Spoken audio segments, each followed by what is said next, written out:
মানিকগঞ্জের দৌলতপুর উপজেলায় সড়ক উন্নয়ন প্রকল্পে অনিয়মের অভিযোগ উঠেছে। রাস্তার কাজে নিম্নমানের ব্লক, ইটের খোয়ার ব্যবহার আর সড়কের দুই পাশের ফসলি জমি থেকে মাটি কেটে নেওয়া হয়েছে বলে অভিযোগ স্থানীয়দের। প্রকল্পের মেয়াদ প্রায় শেষ পর্যায়ে হলেও কাজের অগ্রগতি হয়েছে মাত্র 25%। এদিকে সড়ক তদারকের গাফিলতির কারণে উপজেলা প্রকৌশলীকে বদলি করা হয়েছে। আসিফ জামানের প্রতিবেদন।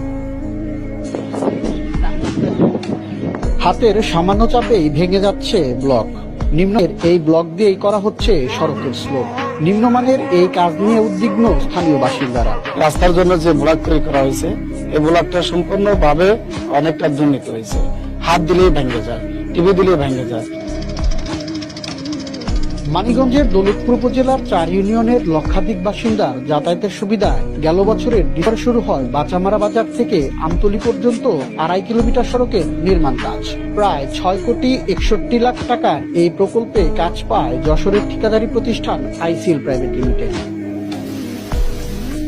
সড়ক নির্মাণ কাজের শুরু থেকেই অনিয়মের অভিযোগ ওঠে ঠিকাদার প্রতিষ্ঠানের বিরুদ্ধে। সড়কের কাজে মাটি বাবদ 80,15,000 টাকা বরাদ্দ থাকলেও মাটি কেটে নেওয়া হয়েছে পাশের ফসলি জমি থেকে।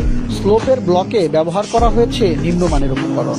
কালভার্টে 20 মিলিমিটার রডের বদলে ব্যবহার করা হয়েছে 16 মিলিমিটার রড।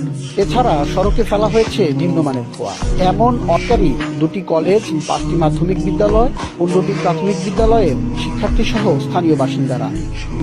নাম্বার দিতে হলে 2 নাম্বার এইটা তো লাস্টিং করবো না। আমার গাড়ি চালকের সমস্যা হয়, রাস্তাটা চালকের ঠিক হলে আমরা আরাম পাবো। যারা এই রাস্তা নির্মাণের দায়িত্বে আছে তাদের ভিতরে অনেক অবহেলা আছে এবং রাস্তা নির্মাণের জনবল অনেক কম। সাধারণ জনসাধারণ পাওয়া যাওয়ার পরেও রাস্তা কাজের কোন রকম আমাদের তোয়াক্কা না করেই ঠিকাদার কাজ করে। সড়ক নির্মাণ কাজে অনিয়মের বিরুদ্ধে কার্যকরী পদক্ষেপ নেওয়া হয়েছে বলে জানিয়েছেন এলজিডির নির্বাহী প্রকৌশলী। ঠিকাদারকে কোনো বিল পরিশোধ করিনি, কাজটাই ভালো মতনে পরীক্ষা নিরীক্ষা করে সর্বোচ্চ কোয়ালিটি রক্ষা করেই আমরা কাজ সমাপ্ত করব এবং ঠিকাদারের পাওনা পরিশোধ করব। এই বিষয়ে আমরা 0 টলারেন্সে আছি। চুক্তি অনুযায়ী চলতি বছরের জুলাই মাসের 25 তারিখে শেষ হওয়ার কথা সড়ক নির্মাণ প্রকল্পটির। তবে নির্মাণের ধীরগতি ও নিম্নমানের কাজের কারণে অনিশ্চয়তা দেখা দিয়েছে পুরো প্রকল্পটি। আসাদ জামান, এখন মানিকগঞ্জ।